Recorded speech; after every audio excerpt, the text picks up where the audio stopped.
Dans le premier épisode, nous avons fait la rencontre de Julie. Nous sommes en 2018 et au cours du mois de juillet, Julie découvre qu'elle est enceinte. Rapidement, la décision est prise. Elle veut avorter. Rendez-vous est alors pris dans un cabinet de médecine à Paris pour procéder à l'IVG. Dans cet épisode, vous allez entendre le récit de ce rendez-vous par Julie, mais aussi par la voix de la médecin qui l'a reçue en consultation ce jour-là, la docteure Inès Dumortier. Croisez les regards afin de comprendre en détail comment se déroule une consultation IVG, aussi bien du côté de la patiente que de la médecin. Épisode 2, le rendez-vous.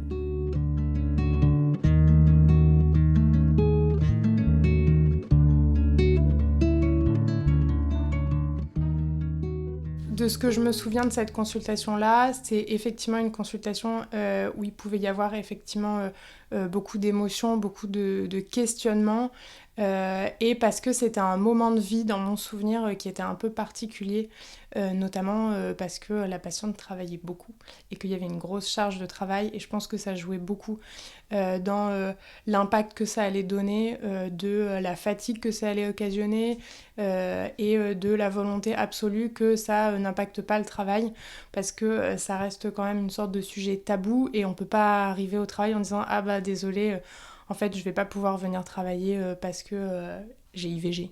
J'appréhendais ce rendez-vous parce que j'avais peur de ce qu'on m'annonce, qu'on me dise, j'avais peur de tout ça, du protocole qui est à respecter, de quelque chose qui... est-ce que peut-être je peux vraiment le faire, et peut-être on va m'annoncer que finalement je peux pas le faire, parce que comme je sais pas et que c'est tout nouveau, tout ce rendez-vous était pour moi un peu... je me rappelle, j'avais pleuré aussi parce que j'appréhendais beaucoup et j'étais anxieuse à ce moment-là parce que je voulais pas qu'on me dise quelque chose que je voulais pas entendre en fait. La difficulté, elle est effectivement que quand les patientes, elles arrivent, elles savent pas effectivement si elles vont pouvoir faire l'IVG ou pas. Et donc, il y a toujours la question, en fait, de la datation de grossesse qui est une part importante et qui est souvent la première partie de la consultation, de dater la grossesse pour dire si effectivement il est possible de faire un IVG en France ou pas. Et si, en fait, les deux techniques, à savoir médicamenteuse et chirurgicale, seront possibles ou pas, en sachant que les patientes que nous, on voit au cabinet, le plus souvent, elles ont quand même très, très envie de faire un IVG médicamenteux et pas chirurgical. Et la dernière chose, c'est qu'on ne sait jamais trop non plus si on est sur une patiente qui est déjà sûre de sa décision, même si c'est le plus souvent le cas, ou si on est sur une patiente qui est un petit peu dans le questionnement. Et ça, on va le découvrir en fait au moment où on fait la consultation. Enfin, nous, on découvre aussi la patiente, son histoire et ce qui va faire la suite. C'est pareil, nous aussi, il y a une part de découverte au moment de la consultation. Je me vois lire en fait un document et puis docteur donc Dumortier nous informe sur le procédé, et il me semble que ou peut-être j'oublie, je sais pas s'il y a une échographie qu'elle fait à ce moment-là. Si, ça doit être l'échographie de datation pour savoir si on peut faire interruption de grossesse médicamenteuse ou si il faut faire ou si on a dépassé le délai. Et moi je m'y connaissais pas du tout encore en termes de semaines aménorrhées, etc., parce que c'est vrai que quand on pas enceinte, on sait pas tous ces termes-là, tout autour de la grossesse, tout ce qui se passe, on connaît pas trop, donc on apprend au fur et à mesure. Et là je crois il fallait faire l'écho de datation ce jour-là même. Alors systématiquement, la première étape, c'est la datation de grossesse. Là, je vais partir dans une explication d'IVG médicamenteux standard, mais il y a une sous-catégorie qui est l'IVG médicamenteux précoce, que je ne vais volontairement pas aborder là, parce que relativement peu pratiquée et pas par tous les praticiens. Donc sur une consultation IVG standard, on commence toujours par l'échographie de datation pour évaluer dans un premier temps si la patiente est dans les délais, à la fois dans les délais de l'IVG médicamenteux et ou de l'IVG chirurgical. Une fois qu'on a estimé ce truc-là, on peut demander à la patiente si elle souhaite le faire ce jour même. Elle a le droit de vouloir attendre, elle a le droit de vouloir le faire le jour même. Il n'y a plus de délai de réflexion, ça n'existe plus. Si on a une carte de groupe et qu'on a fait la datation et qu'on est dans les temps, il n'y a pas de raison. Et auquel cas, on peut faire l'IVG le jour même. Carte de groupe, La carte de groupe sanguin, donc du coup, c'est pour la prévention de l'allo-immunisation fœtale. Donc toutes les patientes qui sont de résus positifs, on fera l'IVG sans se poser de questions. Et toutes les patientes qui sont de résus négatifs, il faut qu'on leur injecte un médicament qui s'appelle le Roflac et qui permettra en fait de prévenir le risque de fausses couches ultérieures chez lesquelles sont exposées les femmes qui sont de résus négatifs. Sur ce point, au moment où nous enregistrons ce podcast, les recommandations sont en passe d'évoluer. N'hésitez donc pas à vous renseigner auprès de votre professionnel de santé. Et ensuite, effectivement, elle a raison, on lit une documentation ensemble qui va expliquer les différentes étapes avec le premier comprimé qui sera pris avec nous et le deuxième comprimé qui sera pris 24 à 48 heures plus tard, de préférence avec une personne de confiance. Dans mes souvenirs, chez elle, du coup, c'était son conjoint. Et la suite du déroulé, comment ça va se passer, les saignements, les douleurs, ce qu'on va leur donner pour les aider à gérer, ce qu'il faudra faire si jamais il y a des complications, quelles complications peuvent arriver. Et puis la consultation post-IVG avec la prise de sang à faire 24 à 48 heures avant pour nous éviter d'avoir à faire l'échographie, qui est une échographie endovaginale qui est jamais un moment hyper plaisant. Donc si la prise de sang montre qu'en fait tout est nickel, il n'y a pas de raison d'aller faire une échographie juste derrière. Il y a des détails comme ça où peut-être j'ai voulu les oublier, ou parce que normalement je me rappelle de beaucoup de choses, mais ça c'est...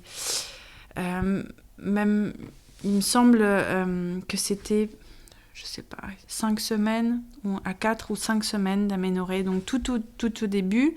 Et c'est ça qui me réconfortait aussi, que c'est au début, donc elle nous expliquait, oui, c'est des cellules, donc c'est pas encore... il me semble que c'est pas encore aussi développé pour qu'on doit faire une opération. Donc là, on peut le faire avec des médicaments. Alors, au moment où elle a fait son IVG, la réglementation a changé entre-temps. Donc au moment où elle l'a fait, jusqu'à 7 semaines d'aménorrhée, on peut faire l'IVG médicamenteux. Entre 7 et 9, l'IVG médicamenteux sous surveillance hospitalière, et passé 9 et jusqu'à 14, l'IVG chirurgicale. Ça, c'est pour la France au moment où elle l'a fait. Aujourd'hui, la réglementation a changé. Dans le contexte de Covid, il y a des choses qui ont été simplifiées et qui ont été maintenues malgré l'arrêt de la période Covid, ce qui est une bonne chose. Donc du coup, jusqu'à 9 semaines d'aménorrhée, maintenant, nous, ici au cabinet, on peut faire l'IVG médicamenteux. On va juste augmenter en fait les doses de médicaments proposées entre 7 et 9. Alors les semaines d'aménorrhée, c'est les semaines depuis la date des dernières règles. Et il faut retirer 2 semaines aux semaines d'aménorrhée pour avoir les semaines de grossesse. Donc elle disait par exemple 5 semaines d'aménorrhée, ça correspond à 3 semaines de grossesse. Alors il y a peut-être un point là qu'on peut aborder aussi, c'est les fameux médicaments qu'on prend. Qu'est-ce que c'est ? Quels sont leurs effets ? Alors, le mifepristone qui est le premier médicament et le misoprostol qui est le deuxième médicament. Le premier médicament, on a tendance à dire que c'est celui qui va arrêter la grossesse et le deuxième, celui qui va l'expulser. En pratique, c'est un petit peu plus compliqué. Dans le passé, ils prenaient un seul des 2 traitements et ça faisait quand même l'IVG. Donc je continue quand même en consultation à dire que le premier arrête et que le deuxième expulse, mais c'est pas tout à fait ça. Ce qu'il faut comprendre, c'est qu'une grossesse qui est arrêtée va s'expulser, naturellement. En fait, le deuxième comprimé, il va juste permettre d'éviter que la grossesse, elle reste là pendant un moment avant de sortir et de faire en sorte que les patientes, elles restent pas avec une grossesse arrêtée pendant trop longtemps. C'est ça. Mais il y a une chose que je me souviens, c'est que j'avais pas envie de trop en savoir. Alors que normalement, je suis assez... j'essaye de m'informer sur tout.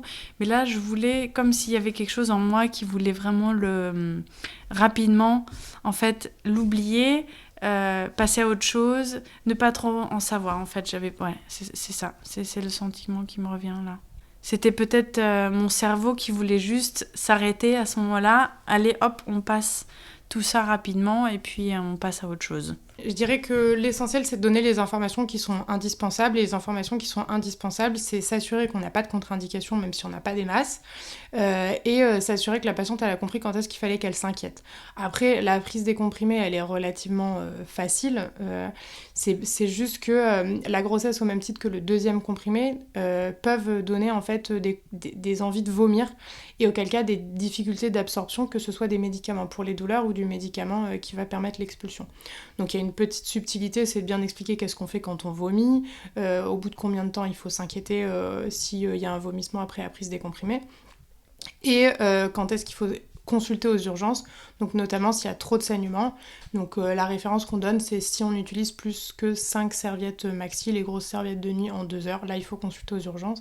Et après il y a la perception de la douleur qui est différente chez tout le monde, et donc du coup chez les patients ou patientes du coup qui vraiment ont trop mal, faut pas hésiter à consulter aux urgences quand ça va pas et que les traitements que nous on a proposés sont insuffisants. Mais je pense pas qu'il y ait besoin d'abreuver d'informations. De toute façon, plusieurs fois dans la consultation, on dit si vous avez des questions, vous n'hésitez pas, est-ce que vous avez des questions ? Je dois poser la question au moins 3 fois avant de quitter les patients en consultation pour vérifier qu'ils n'ont pas de questions. Les personnes qui veulent plus d'informations, ils les demandent. Ils ont l'espace pour. Et effectivement, je pense que au même titre qu'il n'y a pas besoin que les patients regardent l'échographie quand on l'a fait, je ne pense pas qu'il y ait besoin d'expliquer le détail physio-pathologique de ce qui va se passer pour que les choses se passent bien. La résultante, c'est qu'on répond à une demande, et une fois qu'on y a répondu, voilà.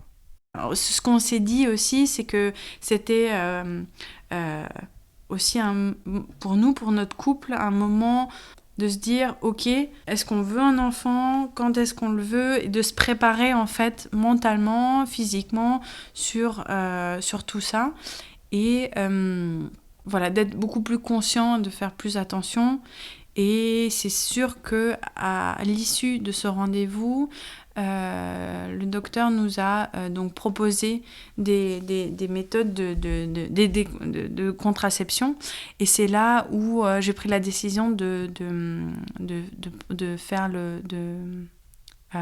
faire mettre un stérilet, mais pas hormonal, donc en cuivre, exactement.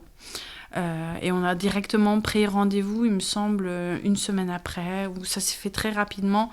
Voilà, donc elle nous a informés sur toutes les méthodes, ou tout ce qu'il y avait, et donc on a pris la décision de faire mettre le stérilet. Alors systématiquement, on demande aux patientes qui le souhaitent si elles souhaitent qu'on aborde la contraception. On a aussi plein d'histoires de vie où les gens ont déjà essayé plein de contraceptions et clairement ils n'ont pas envie d'en parler, donc on passe. Mais chez certaines, ça peut être intéressant effectivement d'utiliser cette consultation pour aborder la contraception. Donc là, c'était le cas. Donc on étudie toutes les différentes options, et une fois que les différentes options sont dites, on voit avec le ou la patiente si ils souhaitent mettre en place quelque chose. Si jamais c'est décidé, on peut le faire dans la foulée. Donc typiquement, quand c'est une pilule, on la met en place juste après le 2e comprimé. Et quand c'est un stérilet ou un implant, on le pose à la visite de contrôle qui se passe 15 jours après l'IVG.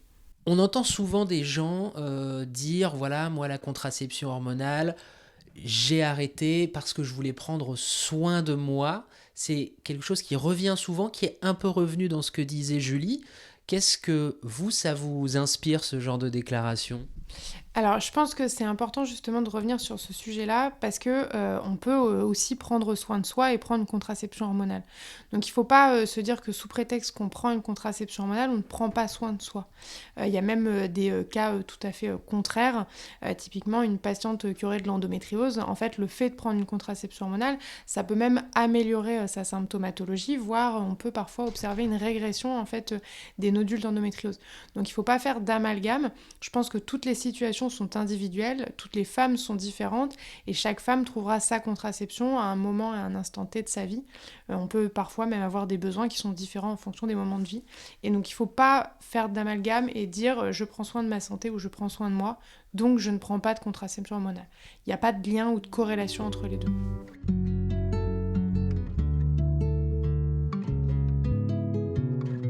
Je sais pas si elle avait posé la question pourquoi on voulait interrompre, ou peut-être on en avait parlé parce qu'il fallait qu'on dise. Je me souviens plus très bien. Je sais juste qu'elle a posé la question, est-ce que vous êtes vraiment sûr de vouloir arrêter ? Je pense que j'ai commencé à pleurer parce que c'était encore une fois dans ma tête, est-ce qu'on est vraiment sûr ? Quand j'en reparle, je me dis, franchement, on a vraiment de la chance de pouvoir décider à ce moment-là et ne pas devoir le subir ou juste se dire, ok mince, c'est un accident, je suis tombée enceinte, je dois maintenant poursuivre et puis être peut-être malheureux toute sa vie. Donc, c'est des questions comme ça qui reviennent où au moment du rendez-vous, j'étais... d'avoir la liberté de se dire ok, on interrompt ou on n'interrompt pas, c'est vraiment très positif finalement. On ne demande jamais au cabinet pourquoi les patients ou patientes veulent arrêter la grossesse, ça ne nous regarde pas, c'est pas notre rôle. Non, on est là pour répondre à une demande. Par contre, c'est vrai que maintenant qu'il n'y a plus le délai de réflexion, on demande quand même systématiquement est-ce que vous voulez qu'on le fasse aujourd'hui ? Vous êtes sûr de votre décision ? Si vous êtes sûr de votre décision, on le fait aujourd'hui. Systématiquement, on pose la question de savoir à un moment donné si les patientes elles ont envie d'avoir un suivi psy de par la situation. Il n'y a pas beaucoup de patientes qui souhaitent avoir un suivi psy le jour où on les voit la première fois. Par contre, elles sont un peu plus nombreuses quand on repose la question à la visite post-IVG. Je pense parce qu'en fait, la question de l'IVG, elle soulève plein d'autres questions. Il n'y a pas que la question de l'IVG quand on fait un IVG qui arrive. Et du coup, je pense que ça crée quand même un certain chamboulement. Et ça explique les émotions qui ne sont pas forcément des émotions qui veulent dire que la patiente ne veut pas faire son IVG. Il ne faut surtout pas tomber, je pense, dans cet amalgame-là. C'est juste qu'en fait, ça occasionne des émotions par des questionnements que la patiente va se poser à un instant T qu'elle ne s'était pas forcément posé dans le passé. Et sans compter que c'est un moment aussi qui est un bouleversement hormonal parce qu'il y a les hormones qui commencent à monter et que donc potentiellement on peut se sentir plus émotive sans forcément toujours comprendre pourquoi. Oui, ah oui, ça s'est fait directement dans la journée. Il fallait faire, je crois, il me semble, je voulais faire le plus rapidement possible. Donc, elle nous a informés sur la prise de médicaments, ce qui va se passer et comment ça va se dérouler. Et il me semble que c'était juste avant un week-end et il y a une amie qui devait venir à ce moment-là. Elle était de visite, je crois, il me semble que ça faisait longtemps qu'une amie de Berlin et donc c'était la première personne à qui j'en ai parlé aussi, ça m'a fait beaucoup de bien, mais et donc elle était là le week-end, il me semble, où oui, je me rappelle, où je devais prendre ce médicament. Donc c'était... mais le déroulé, je sais plus exactement. Il me semble que c'était un médicament et puis un autre. Et puis le lendemain, en fait, j'avais des pertes de sang. Et oui, très, très douloureuses d'ailleurs. Comme des saignements de règles. Après le premier médicament, en général, il se passe absolument rien et c'est vie normale. Il y a certaines patientes qui ont des petits saignements, parfois un peu plus. Il faut juste bien continuer le process, puisque je disais, en fait, le premier médicament suffit. Donc il y a des patientes en fait qui pourraient presque... la totalité des patientes finiraient par expulser spontanément. Donc premier comprimé, vie normale. Deuxième comprimé, en fait, il va provoquer des contractions, des douleurs et des saignements assez rapidement. Donc, on va dire que c'est difficile d'avoir une vie normale à l'instant où on prend le deuxième comprimé. Nous, on leur dit de continuer à manger et à boire quand même régulièrement, mais plutôt en petite quantité, pour la raison que j'avais stipulée précédemment, à savoir que ça va induire plus de vomissements. Quelqu'un qui mange et qui boit en grande quantité, il a plus de risque de vomir que quelqu'un qui va manger et boire en petite quantité fractionnée. Donc c'est la seule spécificité. Et après, bien mettre les grosses serviettes maxi pour arriver à les comptabiliser, parce que forcément, si on met une cup ou si on met un tampon, en fait, on va pas réussir à compter et à voir si on saigne trop. Donc comme nous, on se base beaucoup sur la référence serviette, c'est vrai que le plus simple, c'est vraiment de mettre des serviettes et de les compter et de voir un petit peu à quelle fréquence on doit les changer pour savoir quand est-ce qu'on doit consulter aux urgences. Oui, c'est ce moment de solitude, en fait, j'arrivais peut-être mal à le gérer. Ce moment où je me dis oui, mais c'est mon corps, c'est moi qui dois prendre le médicament, c'est moi qui dois l'arrêter. Et puis, oui, même si on est à deux et que on fait un enfant à deux et que j'ai vraiment la chance d'avoir un conjoint qui même après, avec les enfants qui me respectent et puis qui est à 100% à mes côtés, mais c'est vrai que nous, celle qui doit vraiment finalement prendre la décision, c'est la personne qui porte l'enfant. Et ça fait encore une petite charge en plus mentale du côté de la prise de décision et du côté de... Voilà, c'est ça qui porte l'enfant. Ce qui est certain, c'est que pour rebondir à ce qu'elle a dit, effectivement, là, on est dans une situation de couple, mais on est aussi très souvent pas dans une situation de couple. Donc, effectivement, ça repose sur la personne qui est enceinte à ce moment-là, et donc en aucun cas la personne qui serait en couple n'impacte la décision finale. La décision est prise par la personne qui porte l'enfant. Et donc parfois c'est important de le rappeler, parfois il n'y en a pas besoin, mais en tout cas à aucun moment la personne n'a besoin de venir en couple à cette consultation. Cette personne peut venir seule et effectivement la décision lui revient à elle et à elle seule. Alors ce n'était pas le cas pour Julie, mais il peut arriver que la personne qui accompagne prenne beaucoup de place, voire trop de place. Vous faites quoi dans ces cas-là ? On n'hésite pas à faire sortir le +1. Qui n'est clairement pas indispensable à la consultation. C'est comme une consultation gynéco, une consultation de contraception. C'est une consultation pour la santé d'une personne et il n'y a pas à avoir de personne en plus. Si cette personne en plus est requise et demandée par la personne qui consulte, très bien. Après, j'ai beaucoup de collègues qui n'hésitent pas à insister systématiquement pour que les consultations se fassent en one-to-one sans personne en fait, qui puisse influer sur la décision finale. Alors ça fait maintenant plusieurs années que vous pratiquez des IVG. Quel regard vous portez sur cette pratique ? Est-ce que d'ailleurs votre propre pratique a changé avec le temps ? Oui, très clairement, sur les premières consultations, je pense que nous-mêmes, quand on fait nos premières consultations IVG, il y a peut-être un truc de l'ordre de est-ce que je vais bien tout faire ? Est-ce que je vais bien donner toutes les informations ? Est-ce que ça va bien se passer ? On a un problème au cabinet, c'est que souvent les patients ne viennent pas faire leur consultation post-IVG. C'est-à-dire que nous, on doit s'assurer en fait que l'IVG est bien fini, qu'il ne reste rien, qu'il n'y a pas de risque d'infection, etc. Et c'est vrai que sur les premières consultations IVG, si la patiente ne vient pas à sa consultation post-IVG, on se sent un peu responsable. Il y a quelque chose de l'ordre de est-ce que tout va bien ? Et progressivement, au fur et à mesure du temps, je dirais que en fait, les personnes, si ça va ou si ça va pas, le plus souvent, en fait, elles s'en rendent compte. Et donc, je pense qu'il y a peut-être une sorte de réintégrer l'IVG dans une consultation, en fait, lambda. Et pas comme quelque chose, on va dire, de particulier. Enfin, un peu désacraliser la consultation IVG. C'est un moment de vie. Et en vrai, c'est un moment de vie que beaucoup de personnes vont traverser, au même titre que poser un stérilet ou que consulter pour un autre motif, même de médecine générale, ou parce qu'on a une tendinopathie. Enfin, en fait, ça reste un motif de consultation et c'est pas le motif de consultation où vraiment il faudrait prendre en charge différemment les patients sous prétexte qu'ils font un IVG. Donc je dirais que au fur et à mesure du temps, pour moi, c'est devenu de plus en plus limpide et ça s'intègre très facilement entre deux consultations pour deux rhumes, quoi. Enfin, il n'y a pas de... C'est pas un moment sacré. Voilà.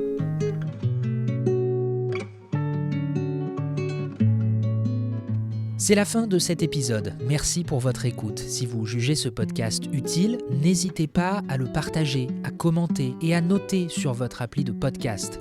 Vous l'avez entendu, si l'IVG n'est pas un moment sacré, cette expérience n'est pas pour autant un moment anodin. Dans l'épisode 3, Julie nous racontera l'après-IVG, ce retour à la maison, cette période hors temps, la manière dont elle et son compagnon ont géré le retour à la maison, la reprise d'une vie normale. Juste un moment est une série coécrite et réalisée par Simon Rubin et Inès Dumortier et produite par Ipsos Santé, un réseau de cabinets médicaux inclusifs et bienveillants. La musique originale est signée Kevin Hems.